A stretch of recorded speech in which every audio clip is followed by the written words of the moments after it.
তুমি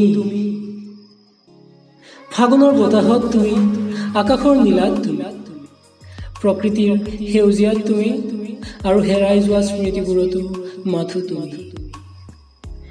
অকাৰণ হাঁহিৰ কাৰণ তেতিয়াও তুমি আছিলা, পুৱতি নিশাৰ সপোন এতিয়াও তুমি। অভিমান নকৰিবা ইমান, তুমি অভিমান কৰিলে হাঁহিব কোনে?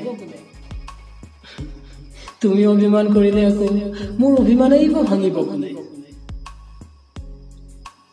জীৱনে পথ হেৰাইছে, কিন্তু উশাহে উশাহে তোমাকেই বিচাৰে।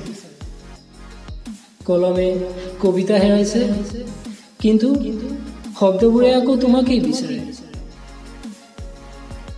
নৈৰ সোঁতত তুমি, প্ৰকৃতিৰ সুবাসত তুমি, আৰু ইয়াৰ ফোনত বাজি উঠা প্ৰতিটো গানতেই মাথো তুমি। এতিয়াও সকলোতেই মাথো তুমি তুমি লগা অনুভৱ। অকাৰণ হাঁহিৰ কাৰণ তেতিয়াও তুমি আছিলা, পুৱতি নিশাৰ সপোন এতিয়াও তুমি।